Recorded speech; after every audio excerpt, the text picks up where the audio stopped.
It's Oh no, Wednesday. it's Tuesday. I've been saying it's That's Tuesday for right. like 15 weeks, and now it's Wednesday. That's right. Whole new Happy hump day, day. honey. Yeah, so now we're on hump day. This whole new day thing has really kind of thrown me for a loop. Yeah, but I do appreciate that we kind of switched it up a little bit, So, I think I'll be um, better after next week. Today I was just like, and it's cold yeah, it here. was a little cuckoo kind of a day. Huh? It was a little cuckoo day, kind Oh, of for weird, sure. And I get grumpy. I know people laugh. Go ahead and laugh. Yes, I'm an adult and I use the word grumpy. I get grumpy when it's not sunny, and it is not sunny here today. It has not been sunny all week, and I've been very grumpy about it. So, Yeah. anyways, what's going on down in Jacksonville? It's raining like crazy. Then the sun will come out, and then you look up, and it's storming again. I don't know. It's really affecting everybody's mood. I was very moody today. I wasn't grumpy or grouchy, but I was just very kind of sad at the heart.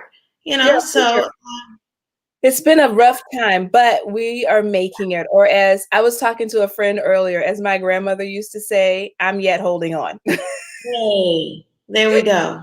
So that's There all we that matters. So we're still working on our pre-election advocacy, and Yes. talking about something that's near and dear to both of our hearts is feeding families, feeding children, food Right. insecurity, and just what I love highlighting what other people in the country are doing to help the underserved and the food insecure in that community. So we're gonna bring on Chef Brad, who Woo-hoo. is in Sacramento. So when he comes on, his little box is going to be all extra sunny while I the rest know. of us are in the dark shade. But we're going to bring on Brad to talk about what they are doing in Sacramento with feeding families and their Great Plates Delivered program, which I think that Great Plates program, we talked about it a little bit during our James Beard boot camp, is freaking Okay. ingenious. And I really Okay. wish that it was, I'm still trying to figure out in my brain how I can recreate that here. So we'll bring on Chef Brad to talk about all Yeah, good that. time. So we can hear all about it. Hey, Hey, Chef, Chef. how's it going? The sun has all got me all kinds of out of whack here. The It's sun, okay, but we can see you though. well, So, I'm and like, we if can I can definitely get hear There we you. go. vitamin There we go. That's from your sun. there we go. Perfect. I'm There we just go. gonna pretend I'm sitting on whatever patio you're on, and I'm enjoying that vitamin D as well because it is gross here, and it's supposed to be like 82 the day after tomorrow, and then it's supposed to snow here on Monday. Oh my God. Welcome to the Midwest. Yeah, right. This is why people leave here. It's this crazy weather. I mean, So, I used to live in Cleveland. I had to get out of there. oh yeah, definitely good. Yeah. Sacramento is way better than But good Cleveland. food in Cleveland though. So, The food's great. yeah. Food is really good. So before we get into talking about the food program, do you want to tell us a little bit about your culinary career and how you got this space of advocacy? Sure. Yeah, I'm born and raised here in Sacramento, and started working in restaurants here when I was just out of high school, and then moved all over the country, all over the world, cooking. CIA Hyde Park graduate, and then I came back to California. I did a little stint in Ohio after school, and then came back to California. Did a little was the chef at Solage in Calistoga, where we had 8 consecutive one Michelin star awards, and Nice, then that's wonderful. and then had a chance to open up Canon here in Sacramento. So moved back home, and opened up the restaurant back in 2017, and has been trucking along ever since. So how did you get into? Were you doing any of the food advocacy prior to COVID, or is this something that you started doing as a result of COVID-19? Well, let me scoot up a little bit. There. So food advocacy obviously changed with the pandemic. Here in Sacramento, we pride ourselves on being what we call the farm to fork capital of the United States, where, we have this Central Valley of Right. California here that produces so much of the country's produce. And so for us, our advocacy was always about how to get that local grown fruits and vegetables and meats into the hands of children, school kids, and the underserved and all of that stuff, because we had such an abundance of it, and get them out of fast food restaurants and get them out of bad institutional dining experiences, and get them into really learning about what it is that we grow here and how delicious it is, and all of those things. Now, when the pandemic started, that was a very quick pivot. And when here we were forced to shelter in place, was announced on a Sunday afternoon. I think it was March 12th. And and so that Monday, the day after that, a group of us local chefs here, Patrick Mulvaney, who was one of our mentors in our boot camp, myself, our local school district, we got the hospital systems involved, and tried to figure out what we were going to do. So we developed a program called Family Meal Sacramento that became kind of a malleable program that could feed anybody who was underserved. It was basically a product that's had one dinner for 4 people, or 4 dinners for 1 person, or 2 dinners for 2 people. And so we packaged it. And at first, we just did it pro bono and took it to community centers and got the word out. That's awesome. And so then we were able to use that model to get funded by, at first it was our Sacramento City funded us to do 600 seniors a day in our local public housing. So any of the seniors that were living in public housing that were being quarantined due to their age, and early on, whatever, we didn't know what this disease was like.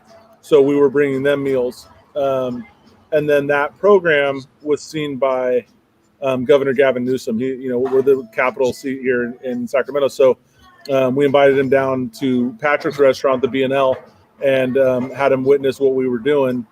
And then the next thing we knew, he announced the Great Plates Delivered program, which is, feeding underserved people obviously is how we got the program up and running. But our real ambition off the bat too was, to not have to lay off any of our restaurant workers. Right. So by keeping that very early on, it was like we were getting $20 for 4 meals. And so it was able to keep our staff employed. And then when Gavin Newsom came out with the Great Plates Delivered program, we were now getting $60 for 1 person for 3 meals. So that program is still going on. We fed 11 million people statewide.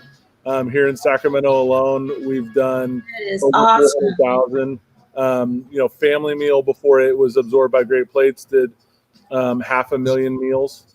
So, it happened quickly, and it was only 7 months ago. So it's been kind of a wild ride. That's amazing. So how many people do you guys have on staff with 11 million meals? That's like mind-boggling. So the way that the program works is we mobilized independent restaurants as micro commissaries. So the logistics of it are really about distribution, funding, and sourcing, where, we have, so just in Sacramento alone, we have 40 restaurants participating in the Great Plates program. Wow. So each one of those restaurants does 150 meal boxes, which is a 3-meal breakfast, lunch, and dinner, 150 meal boxes a week at $60. So it's like upwards of $10,000 almost a week in cash flow. Right. That helps keep all of those restaurant workers working, and then the supply chain keeps moving too, right? We get the part of the SOPs for that program are buying local, buying from California. So then that money, we know 90 to 95% of every dollar made in a restaurant goes right back out into the economy the next day.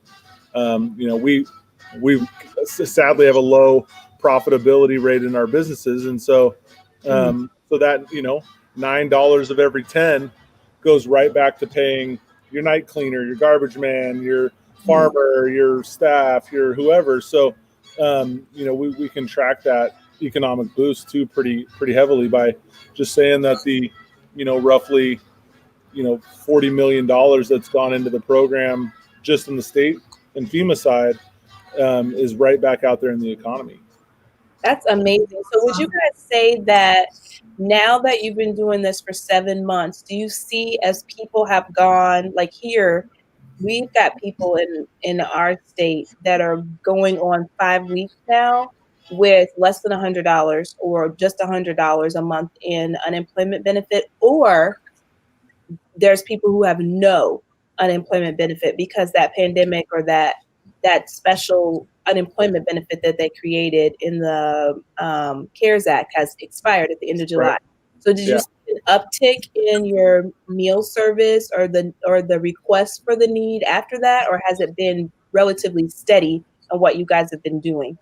It's been relatively steady because right now most of our feeding program is revolving around seniors. Okay.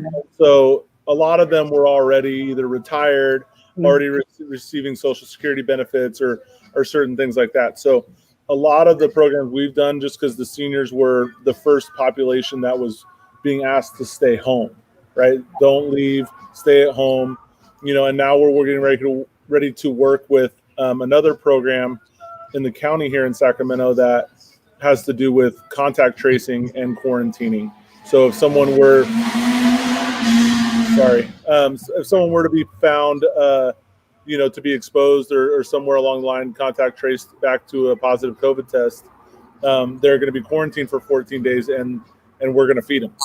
So, great. That's more incentive for people to actually abide by the quarantine and stay home. Exactly. So, like here in Florida. And here. So that was, we just had to search out because even with the unemployed and people on unemployment benefits here, there are I think that there are people they're eating, right? That their problem is maybe they're not paying their rent or they're not paying some of their bills, right? But they're finding ways to eat.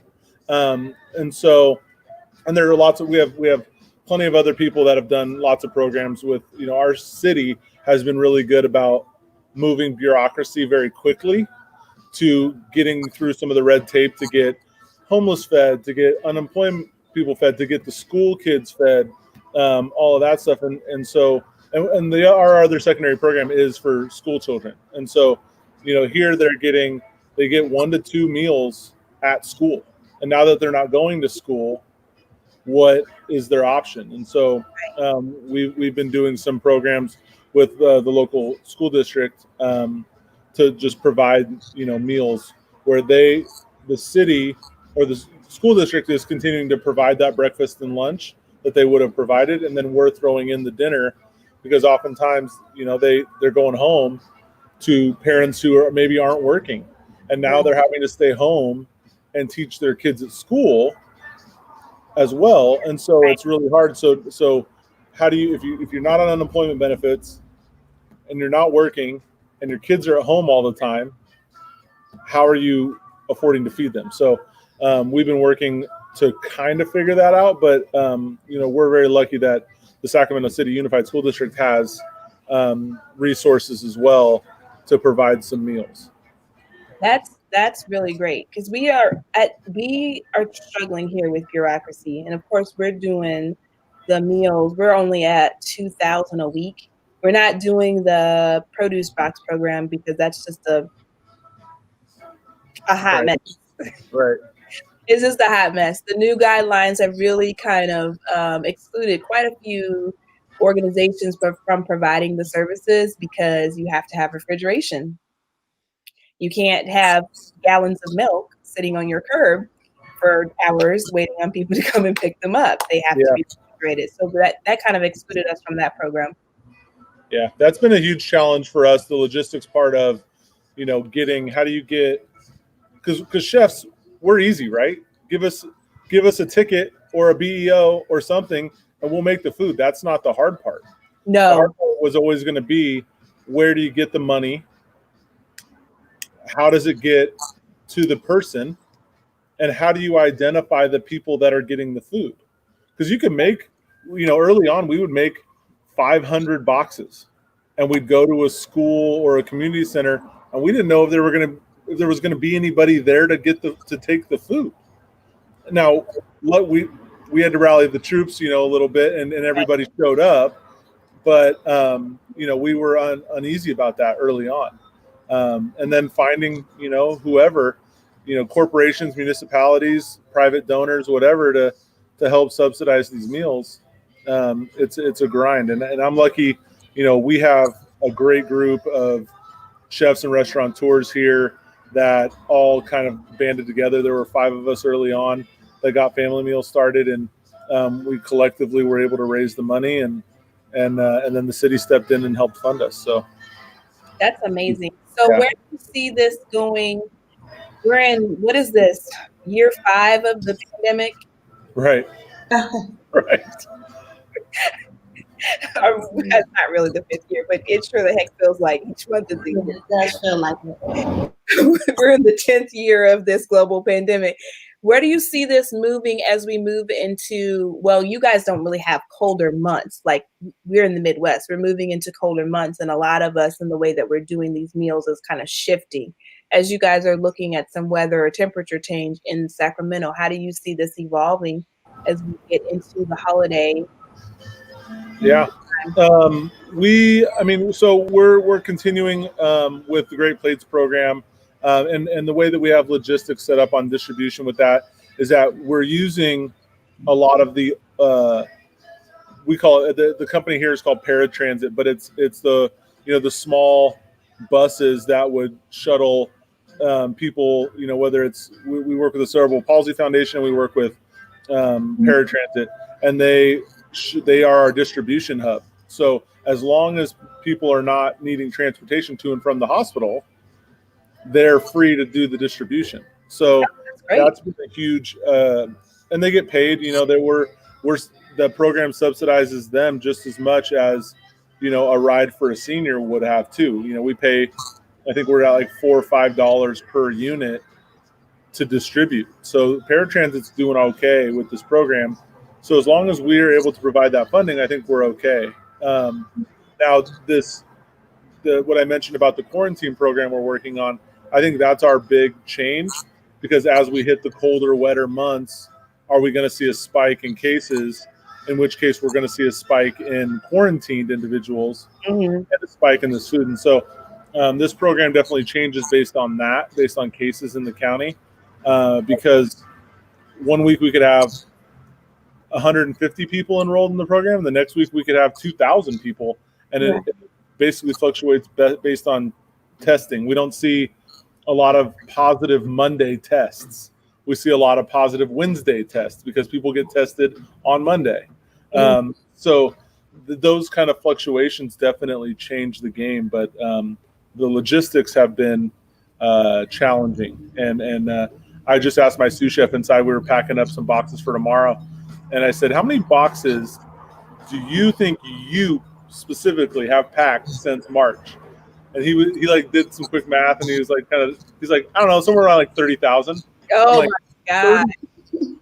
I hadn't packed a bag lunch in, years. Right. And now we've done, just my sous chef has packed 30,000 of them in the last 7 months. That's amazing. Crazy. It's crazy. I have a question. You have, earlier before we jumped on the show, you had mentioned, and we were just talking about weather and this and that, and you said earlier that tomorrow could be like 92 degrees and could spark a little fire going on. It's been a little crazy in California with that. And how do you guys prepare for that? Well, I mean, you can't really, and right now we're all, we have 25% inside dining allowed. And then we have socially distant patio dining is what is mandated by the state. So back in August 1st, we had some freak lightning storms here in California, and that's when all of those fires erupted. And 4 million acres later, we're on I think we've had 10 days of clear skies, but we lived from August all the way through September and into October with air quality. The API index is something I'm very familiar with now. We're over, normal right now. I think it's like 35 or 40 we were in like 185 was the index. So it was like unhealthy and unsafe for you to be outside. Wow. And those were, we'd hit these heat waves of like 100 and something degrees, and anything over 90 degrees, there's risk of a fire. Right. No rain, no on the coast, when it's below a certain temperature, you get that fog and the dew in the morning.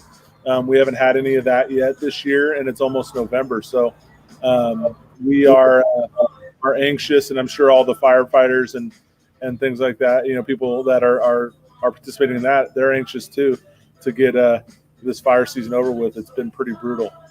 How long does the fire season last? So it starts about August and then it ends in? Yeah, they usually say it's from like August to November, but this year we even had fires starting in July, and I'm sure that they'll go until the first rain. Because there's fires like the ones that you guys were hearing about nationally. They're still going. They're not out, which is crazy. The glass fire that burned down a lot of the restaurants and the big Michelin restaurants in Napa Valley. Right. That fire is still going. Wow. It's still burning. So it's contained, but the way that they fight those things, that fire is still burning. So if the wind picks up and it's dry and it carries an ember a mile away and it lights another fire, like that's how that fire started. Right. So, we just kind of hold on and we're, ever since we opened Canon in 2017, we've always had a week or two in the summer where it was so smoky outside, you wouldn't want to be outside, and that's just recent, right? And then climate change, I guess, is real. Or maybe shocker. the president, we just have to rake our forests. So we'll see. Well, it's so simple with him these days. So what do you think, it's so weird now. You said something earlier and it kind of made me think of a question. You're like, I haven't packed a lunch in, so many years. And so now you are basically doing box lunches as a major source of your business, and you guys are still open. How do you stay fresh? Because I think that that's like such a part of our creative process, and I don't think that like normal people recognize chefs as creatives. So how are you keeping your creative you alive and fresh with, because you can't get too crazy with those meals. Those older people will get on you. Oh, 100%. So I'm so Patrick and I are we're the mentor advisor chefs for the whole program. So we also, not just our restaurants participate, but we also have to mentor other chefs through the program. And so I'm very fortunate. I've had 2 sous chefs that we've been able to keep throughout the whole pandemic. And one of them, he handles the meal kits as part of his role. And then my other sous chef, we've been also doing takeout to go business and now have been open on the patio. And we have like our patio seats like, 70 people or so right now. Nice. Nice. And so we've been okay on the business front. And so having people here every night helps with the creativity. And then that creativity, just having it present, breeds creativity on our box lunch front, right? So, we're constantly trying things out, and it's like, okay, that didn't work. Like, what can we do with it? And we can turn it into chili, and send it out in a meal box at the end of the day.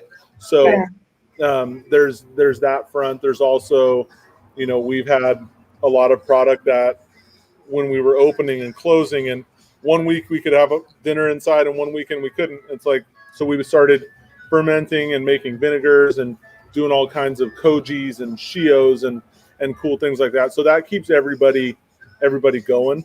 Mm-hmm. And then on the front of the Great Plates Delivered, we get $60 a meal. So it's like what I tell our other chefs and our other restaurants involved. It's like, you're getting good money for this. Like, do it right. It doesn't need to be pasta and bolognese and garlic bread anymore. It was that back in March and April, but now, get squash from the farmer's market, and get tomatoes and heirloom tomatoes, and get locally sourced cheese, and get, we had a local rancher donated 2 whole steers to the program. Wow. And so we have a local butcher here that's a good buddy of ours, and so he was able to break the beef for us, and we just kind of doled it out, and make ground beef, or roast it off and do sandwiches or whatever. So we have access to product. There's farmers that are letting produce sit in the field and they're not picking it. Right. So we can get them to pick it, and we can be creative with, maybe they're seconds, right? They're soup tomatoes, as we call them, ones that are bruised. Maybe they're, corn that's been left out in the field too long or whatever. What can we do in order to make that taste good, cost effective, and something that the seniors are going to like? Because you're right. I mean, like, we have an Ethiopian restaurant enrolled in our program, and beautiful. The seniors don't want Ethiopian food every day. Right. So, we've been working with them in order to round out a little bit, and especially a lot of the ethnically driven restaurants that are participating in our box programs. They only do one thing, right? The Vietnamese restaurant only does Vietnamese food, and so that's not necessarily what we're trying to serve, because people want variety in their day, and they also aren't that adventurous. So, just trying to kind of be creative in a lane that allows us to put that creative energy into the technique or the process, and so that everybody kind of gets what they want. No, that's really great. That's really great, because that's kind of one of the things that I've been really trying to challenge people with here, is that just because you're donating the food to an underserved individual or an elderly person, it doesn't have to be scrappy food. Like, it can be nutrient dense and healthy and beautiful and cheap. Yeah, absolutely. So, you said you have about 40 restaurants in your cycle of getting all the meals out, correct? Mm-hmm. That's just in Sacramento, yeah. Just in Sacramento, that's amazing. So does it, so for you to take a day off, because this is a bit overwhelming, how is it, so does one restaurant kind of say, okay, this is your day to have off, and then it just kind of rotates, or how do you have your system set up? Yeah, so we have a schedule, and we distribute 5 days a week. Okay. So Canon, we distribute on Mondays, or Wednesdays and Fridays, and every other Monday. And then we have a partner restaurant that they do Tuesdays and Thursdays and every other Monday. Okay. And so we have a schedule, and so we just kind of rotate through, and the distribution is set up in order to achieve that. And then for me on the mentorship side, a lot of that is on the phone, and a lot of that is via email and things like that. So it's not necessarily me prepping the food. Right. And we try to pack. So we pack our boxes the day before. So we're prepping, for instance, Saturday we prep food, Sunday we pack. And then Monday is an easy day because all the van shows up and they pick up the food and they leave. Right. So, but then Monday we're cooking for Wednesday. Tuesday we pack for Wednesday, and then that cycle just kind of continues. And it's just like running. It's at this point it's like running a banquet department or running a restaurant line. We just kind of forecast. We know exactly how many covers we're going to do. We write the menu. We put the prep schedule out there, and people get their days off and all of that stuff. So now it's kind of leveled out a little bit, but it was pretty crazy there for a while because we were by the seat of our pants, like week by week, getting purchase orders in order to move forward with the next set of boxes. And you have your full staff of your restaurant now? Yeah, so I never kitchen staff was never missed a day of work. Wonderful. That's great. And then our front of the house team even came in and helped pack boxes. Okay. And now that we've been able to open to the public on the patio since Memorial Day, or since May 1st, Okay. we've had our service staff back to work ever since then. That is so amazing and awesome. Yeah, Congratulations on it's been cool. I'm a well-oiled machine. That's Yeah. great. well, when you know, even early on, a lot of our staff wasn't necessarily working full time, and they were able to get that unemployment benefit too. So Right. there was a good chunk of time there where, you know, our back of the house staff was whole. They weren't even, you know, missing out on hours or anything. Right now we're back to being whole, but for those first few months, you know, they were probably missing about 10 hours, 5 to 10 hours a week, just Okay. because there wasn't a lot going on, but we Right. were keeping them working. Right. Well, that's good. So what do you guys have, how are you seeing the restaurants work there? Because here we've had just in the last week, we've had 3 of our big name independent restaurants announce that they were going to be closing in November. Now, 2 of them are not saying that they're closing for sure, like for permanent, but they know that unless some type of stimulus gets passed specifically for restaurants, they're smaller. You guys are, you know, you have a nice size patio, you have a nice size inside. So for them to operate at 25% on the inside, a couple of them, that's like 9 tables. Right. And now And if we want to do 25% on the inside, we'd only have 6 tables. yeah. And now we're cold here, and it's like patio season is over. No one's sitting. It's been raining for the last 3 days, and it's like 42 degrees. No one's sitting outside in the Midwest in the rain, 42 degrees. It doesn't matter what type of heaters and tents you put up. That's not happening. So have you seen a lot of restaurants go under, or what are you guys looking at in terms of the structure of the restaurant business there, specifically the independents? Yeah, I think we have a really strong community here. Sacramento, we're all close and very collaborative and friendly. And there have been probably 10 restaurants that have closed since the pandemic started. And they are ones that I think we're kind of headed in that direction already. Right. A lot of our big name restaurants, for the most part, have stayed open or been closed by choice. They're not closing permanently. Like we have a restaurant here called The Kitchen. It's the only Michelin star restaurant in Sacramento, and they have been closed the entire pandemic, and they just reopened last week. Okay. So they have a sister restaurant that's been closed this entire time, and I don't know if they're going to open back up or not. So we have a pretty tight community. We have a really great, patronage. Our local restaurant community and foodies and all that stuff are pretty supportive. Like you said, you know, it's at its coldest here, it's going to get to 42 degrees. Right. Like what you're at right now is the coldest it's going to get here. Right. And so I think that a lot of people are able to figure it out. We've had this summer. You know, the thing that's happened in Sacramento in the summer is that everybody goes to San Francisco or Lake Tahoe. They go on vacation. So our summers here are quiet. They didn't do that this year. So we've had a chance to get the summer help kind of fill the coffers a little bit. And now as we head into winter, people have been able to build some infrastructure, whether they're covered parklets with heaters, things like that. And we'll see if people come out. But, without a real stimulus program for restaurants, you know, I think we're all can only keep this up for so long. Right. And at a certain point, what's the point? Like, you know, my restaurant's not making the profits it once was. Right. I'm getting a paycheck, and so is all my staff, but the restaurant's not making any money. Right. So why? You know, and so we all know that this is going to be over one day, I hope.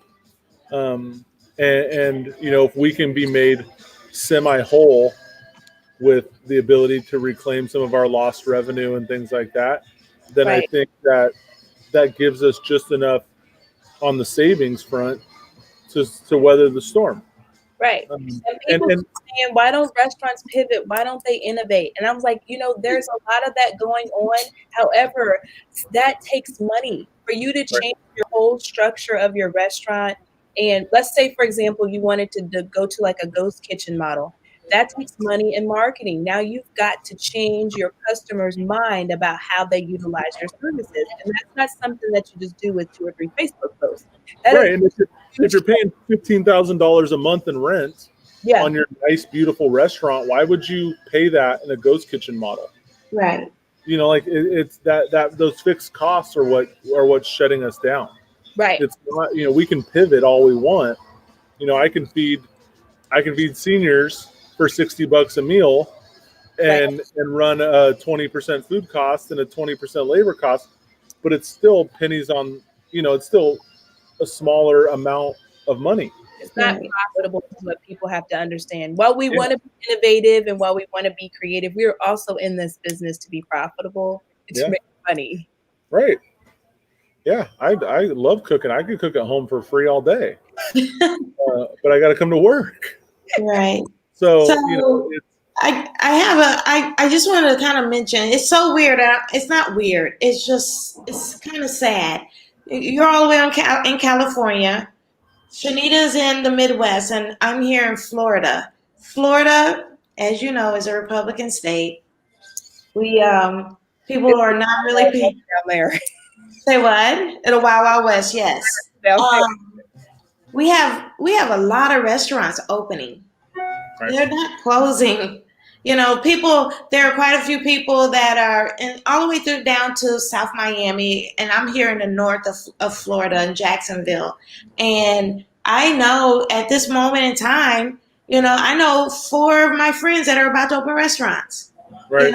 And that's just Jacksonville. We can't even talk about the number of people opening down in South Miami, Fort Lauderdale, and South Florida, Southern Florida. And it just feels it just makes me feel so uncomfortable that the rest of the world is not, at that point where they can actually be okay. We're not okay here in Florida. Right. It's just that, nobody gives a shit. Right. And yeah, we don't have a lot of that you know of. It's not made noticeable, as in there's a lot in the Black neighborhoods that are doing food drives, but there's not meals being made at the thousands handing out. It's not like Right. that here. So it's just, I'm sitting here, my mind is boggled. I watch Shanita, work with the city there, trying to help people with the food drives there in the Midwest. Then we have a friend that's up in Seattle. She's on what is the name of Chrissy's place, the community kitchen? Community kitchens are feeding people. Yeah. Well, they were doing every day, but I think because And then they cut it down to 3 days a week, I think. Yeah. But it's just amazing. Like, there would be, just for the city of Jacksonville, and I can speak this honestly, the city would not be as willing and work with any chef to make that happen. So just make that happen. Did you guys Right. approach the city and the governor, or they approached you after they heard about what you were doing? Well, so, I mean, the story is actually pretty. So the Saturday, I told you that they put a shelter in place on Sunday. That Saturday night before, we were open. We did 150 covers that night, and we were at a full restaurant, and that night, our mayor's chief of staff was here. And so we knew that this was kind of coming because the NBA had canceled their season earlier that week. Yep. Right. And so we knew that this was coming. So my business partner, and I asked the mayor's chief of staff, like, what are we going to do? Like, what does the city need? Where are the areas of need?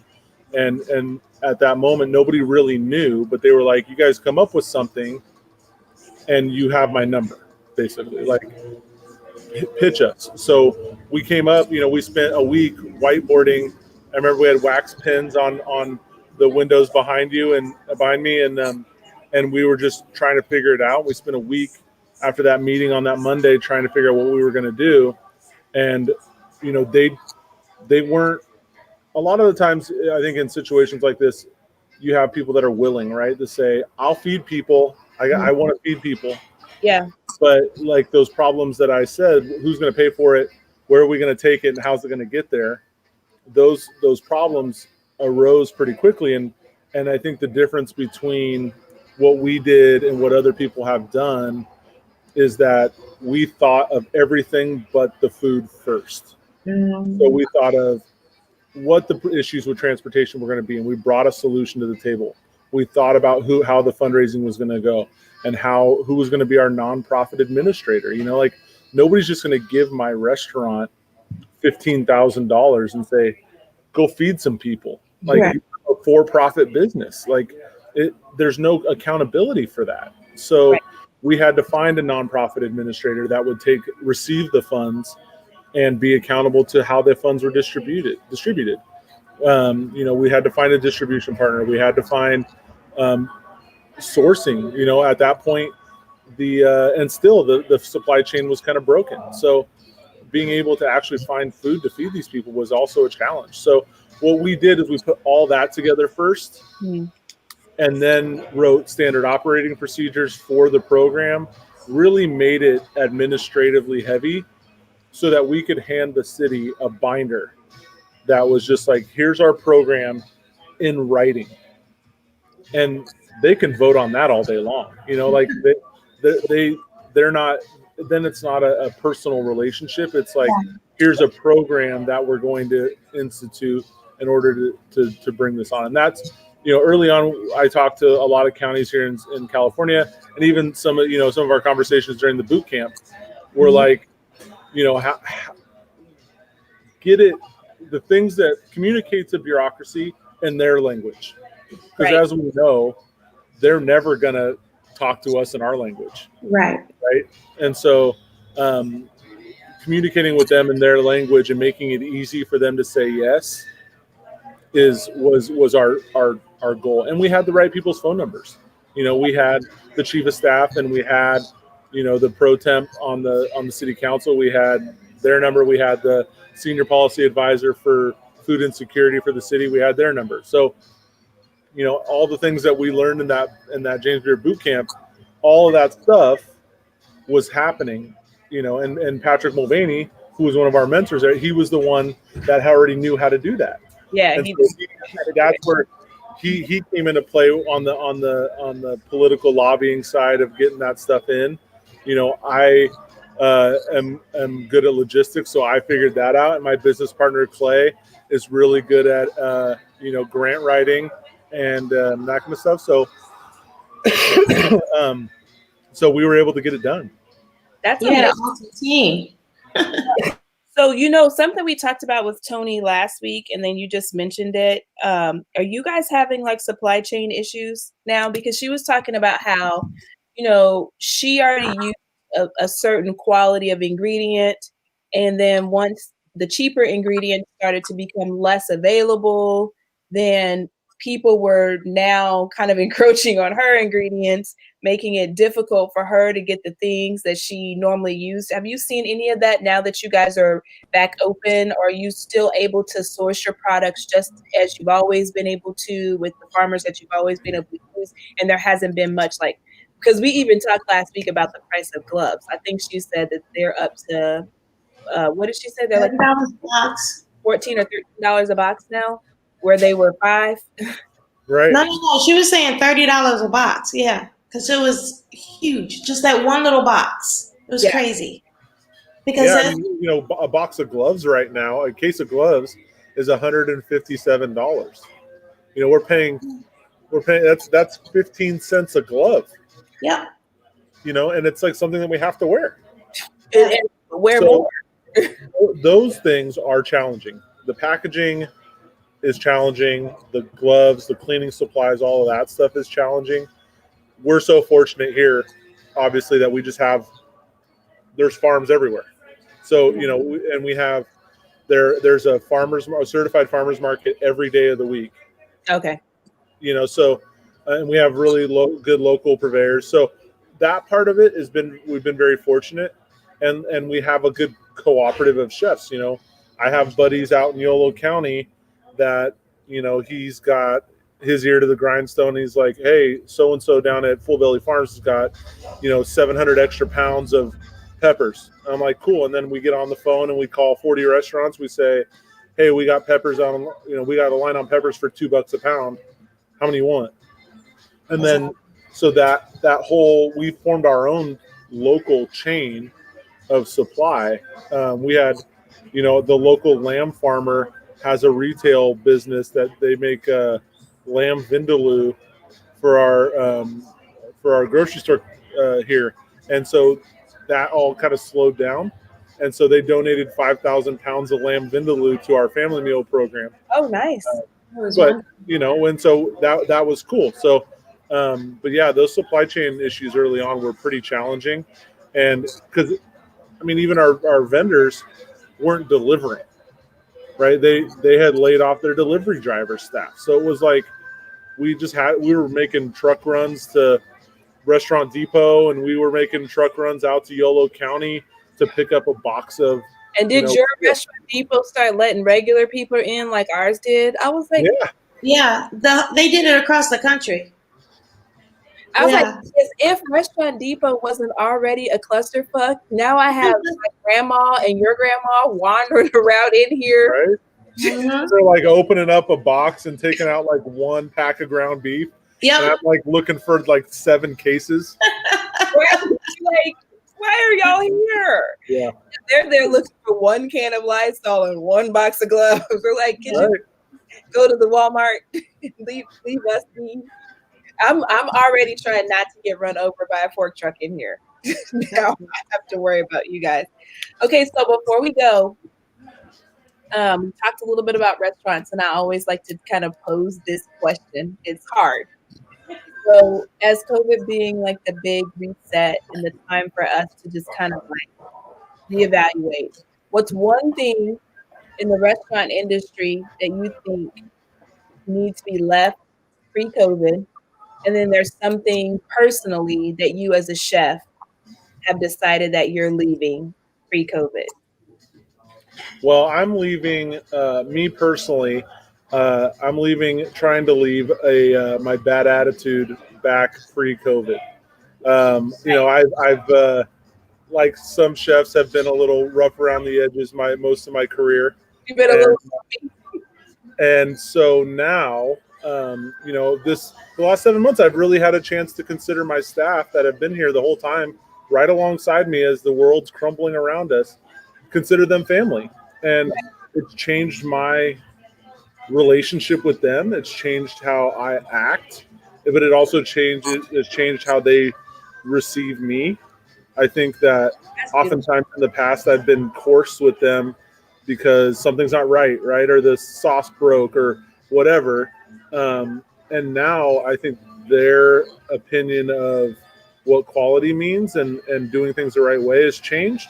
And my ability to treat them better and more as friends and family has also changed. And nothing has been sacrificed on the quality front. So that's something that I've learned, and I really want to, leave in the past. And then as far as the restaurant business goes, I think that, the time is about equality, right? Like it's about all of those things. And so what I've noticed, hopefully in its changes that are coming is I've had, more opportunity come up for the women in my kitchen and for the people of color in our kitchen and a lot more, for us, we've never had a lot of people of color even apply to work at this restaurant.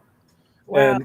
And that has just, I think it goes from like either my background in Napa Valley and what people think this restaurant is, but now we're seeing more of that come in, more people of different backgrounds, whether it's the LGBTQ community or people of color or women or whatever, coming into the restaurant and wanting to learn and wanting to be a part of whatever it is we're doing. A lot of our feeding programs have exposed this restaurant to many different cultures and many different backgrounds of people that would have never eaten here before. And so now our restaurant has changed forever. And I hope that happens, because there are so many restaurants out there right now feeding groups of people that would have never eaten at their restaurants before. Mm-hmm. And so hopefully that brings some kind of equality and some kind of collaboration into this restaurant. That's great. So it's kind of crazy how you guys chose the name Family Meal, and then just by choosing that name, you have kind of, as a culture in your restaurant, kind of embody like what that whole family meal idea and process really is, and kind of Right. share that whole idea with the community. I think that's good, because I feel like, as a restaurant industry, we have to be a little bit more people oriented. I think that, you, we've always expected way more of people than what sometimes than what's reasonable, and Right. what people are being paid or financially accommodated to do. And so I think that for me, I'm really hoping that as this industry reshapes and regrows itself, that we just kind of look at how we treat the people from the bottom up. You know what I'm saying? Totally. Because if we're honest, none of us. I don't want to go wash dishes. Right. Hey, No. my job without the dishwasher. Right. You know what I'm saying? Like, that's the last thing I want to come in and do. Not that I won't do it, but I'm like, Right. I do not wake up in the morning thinking, oh, I can't wait to get to the restaurant so I can go wash some dishes. Like, that just doesn't. Exactly. But I think that we get into that. We've gotten into that grind, that go mode, that you don't even think about, how it all works together and how we all need each other. And I think that too, that this time period has exposed the regular person to what it really takes to produce their meal. Right. Like, I think that regular people just, they think they see all these like crazy viral videos of people sprinkling salt and strains, or, people with tag words and stuff tattooed on their foreheads, and they think, oh, that's what chefs do, and they don't realize, all of the hard work. Right.